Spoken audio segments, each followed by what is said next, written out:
Pepín Rodríguez Simón sigue prófugo.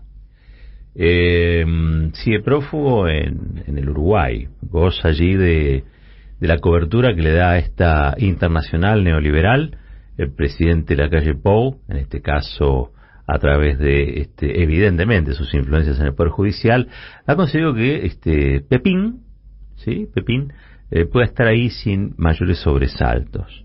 Les recuerdo este tema porque ha salido de la agenda, ha salido totalmente de la agenda, y me parece que nuestra misión es tratar de reingresarlo, reintroducirlo de alguna manera, porque es un escándalo. Mano derecha, les decía, de Mauricio Macri, alter ego de Mauricio Macri en toda la documentación. Cuando Mauricio Macri no podía firmar algo, lo firmaba él, y era lo mismo, porque tenía un poder. Es decir, esas cosas solo se hacen cuando alguien tiene una extrema confianza con el otro, cuando el otro es casi uno. Pepín Rodríguez Simón fue un operador judicial clave que tuvo el expresidente, hombre clave también de la mesa judicial. Era en definitiva el que decidía las estrategias y también quiénes iban a ser acosados o no de parte del macrismo en operaciones. Claro, ¿de qué manera podría ser tenerlo más presente, ¿no? El asunto.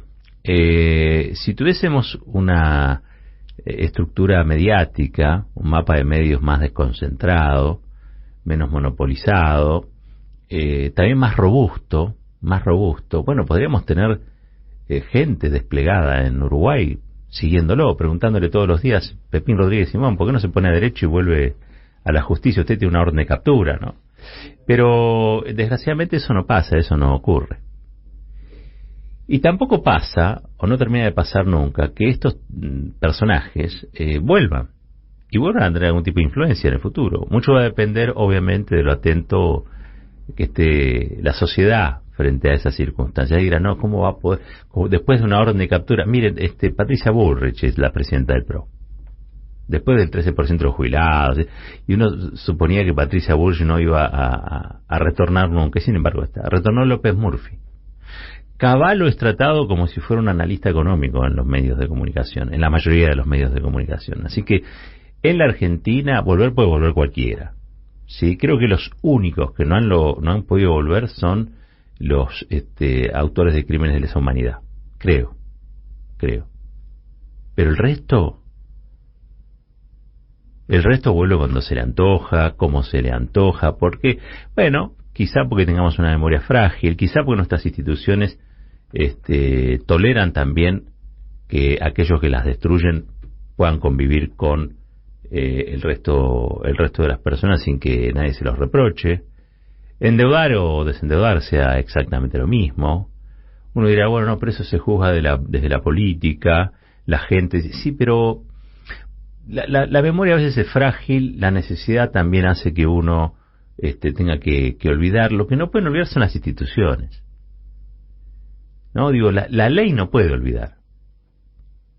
Entonces, si nosotros queremos tener un futuro mejor, tendríamos que ver de qué manera hacemos para que endeudar o desendeudar en la Argentina, por ejemplo, no sea lo mismo. Que perseguir o no perseguir gente o espiarlos no sea lo mismo que no hacerlo. Digo, tiene que haber, más allá de lo que se vote en la coyuntura electoral, instituciones que puedan ordenar lo desordenado.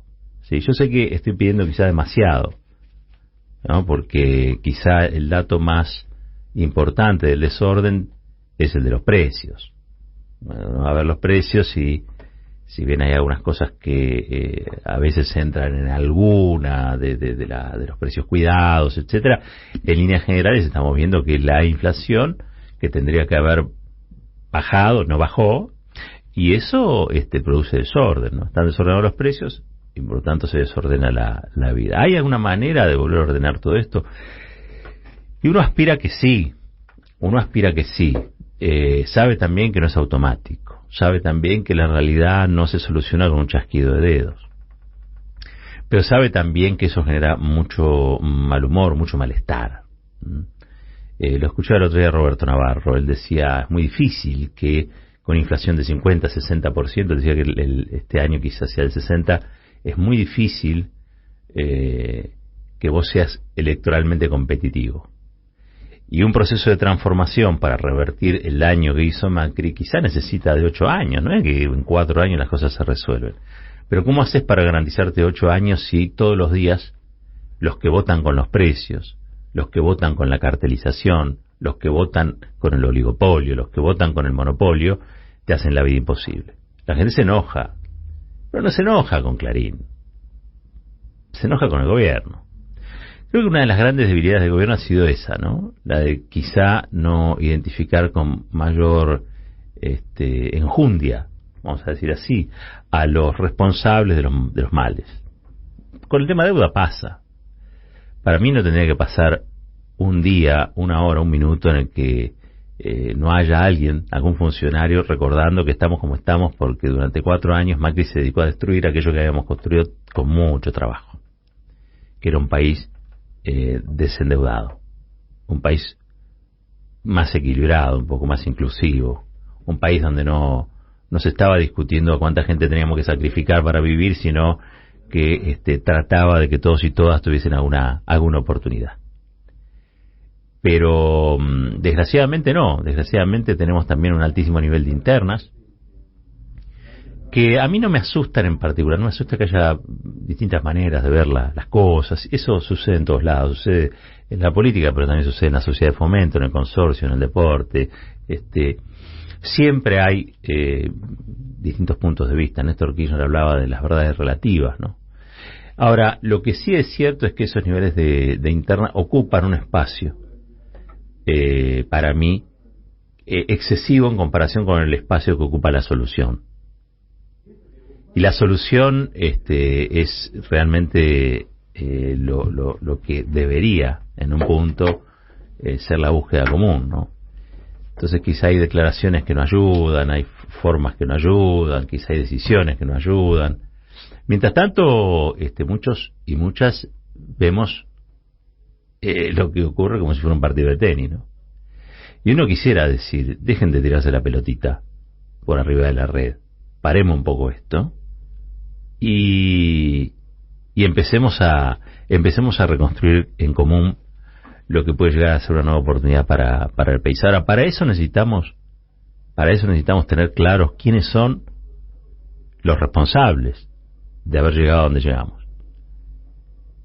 Si eso no se señala, si eso no se dice, si eso no se reconfirma en cada día, en cada momento, es difícil que la gente interprete que hay unos que son distintos a los otros. Todo termina siendo lo mismo, se da en los hechos el teorema del caño, ¿no? Y en eso yo creo que la política tendría que ser un poco más responsable. Cuando digo la política, involucro también a otros sectores, otros factores que influyen en la opinión pública, y más allá de la concentración mediática, a periodistas que también dicen y hacen lo suyo.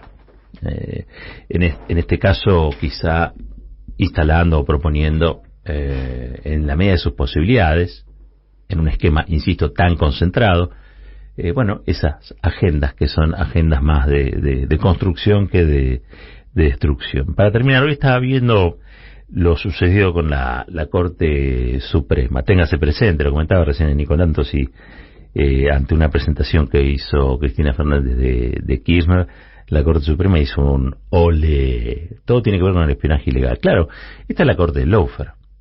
Esta es la Corte de Pepín Rodríguez Simón también en un punto.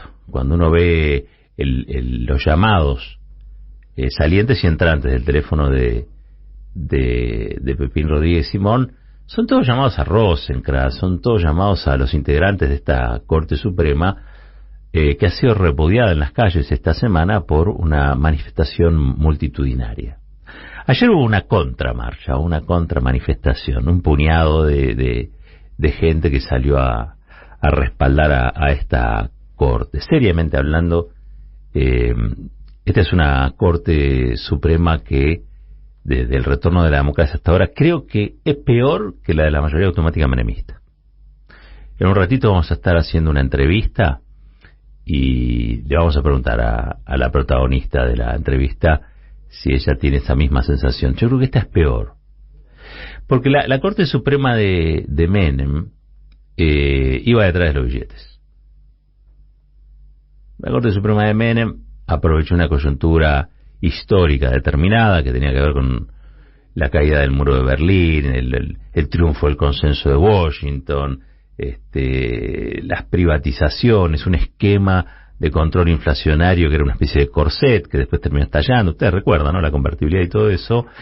Y utilizó todo eso para enriquecerse. Esa era la famosa mayoría automática. No había mucha convicción ideológica.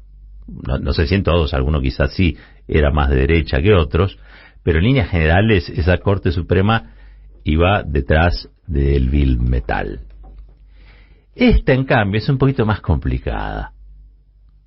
Es peor. Porque lo que tiene precio se puede comprar. Ahora, lo que se hace por otras circunstancias que pueden ser de orden ideológico, por ejemplo, gorilismo, esas cosas son más difíciles de modificar.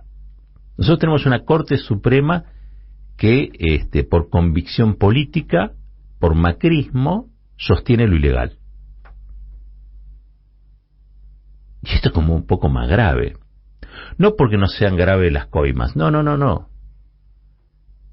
Es más grave que haya gente que está convencida, como creo que está convencida los integrantes de esta Corte, de que hay una identidad política, hay un espacio político que es pasible de ser perseguido, detenido, demonizado, al que se le puede privar de las cuestiones básicas de la justicia y del Estado de Derecho. Esto es más grave que la mayoría automática. Porque, insisto, la mayoría automática era una cuestión de tabular lo que pretendían que se votara y ellos le ponían, si se quiere, un precio. Acá eso ni siquiera existe. No, por lo menos que se sepa. Pero esta es la Corte que avaló la doctrina Irursum. Esta es la Corte que hablaba con Pepín Rodríguez Simón y que coordinaba con la mesa político-judicial del macrismo. Esta es la Corte que tiene dos de sus integrantes que aceptaron entrar por la ventana, con un decreto de necesidad de urgencia del presidente Macri. Y lo aceptaron. Después lo emprolijaron, porque era una defecio lo ocurrido, pero la verdad que lo aceptaron. Es como aceptar ser la cabeza de un poder que combate la ilegalidad con un método ilegal. Y sin embargo están ahí. ¿Qué son capaces de hacer? Téngase presente, le contestaron al abogado Beraldi, ¿no? Al abogado de la actual presidenta, de paso les digo, a la actual presidenta Kirchner. Téngase presente. ¿Por qué? Es una causa sobre espionaje. Y ellos lo que plantean ahí es que no van a resolver la cuestión de fuego, tampoco designan con jueces, es decir, le dan el sueño de los justos y mientras tanto estamentos inferiores hacen lo que se les antoja.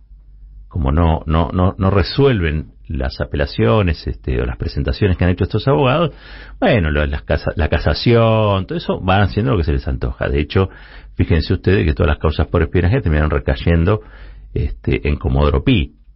Otro de los lugares, otro barrio macrista. Yo diría que podríamos definir a Comodoro Pi como un barrio macrista. Pero bueno, es evidente que estamos en presencia de una corte que debe ser removida. Se fue Hayton de Nolasco y todavía el presidente no eligió quién va a ser la sucesora. Son además 4 machirulos los que están ahí. Y la verdad es que hoy todos y todas estamos en una situación de indefensión enorme.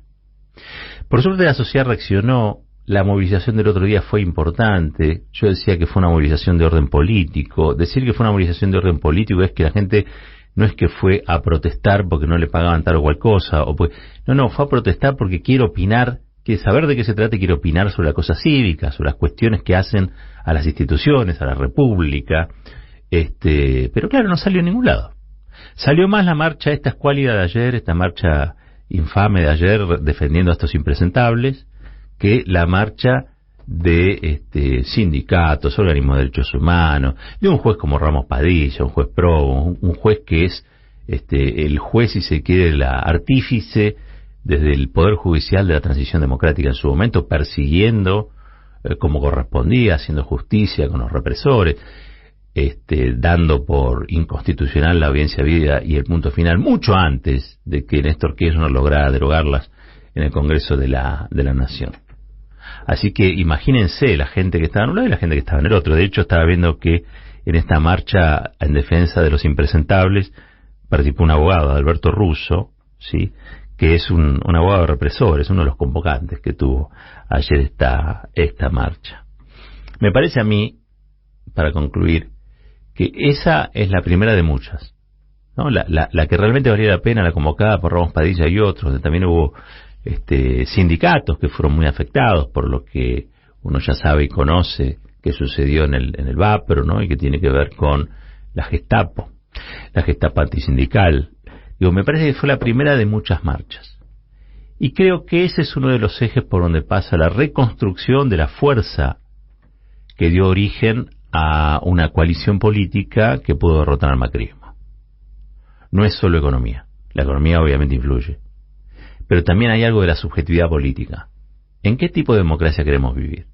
¿En qué tipo de instituciones queremos tener? ¿Una donde haya 4 impresentables que avalan la ilegalidad? Porque consideran que es desde la ilegalidad que se combate a una opción política como el kirchnerismo, como el peronismo. Esa es. Entonces, este tipo de reflexiones son las que mueven las otras cosas. Esto es como el reloj. Hay una pieza que hace mover al resto. Si esa pieza no se mueve, el resto no se mueve. No hay piezas que tengan vida. Entonces, esta marcha, me parece, es esa pieza que empieza a moverse y empieza a mover todas las demás. Y moviendo esa probablemente tengamos mejores instrumentos, mejores herramientas para abordar los otros asuntos.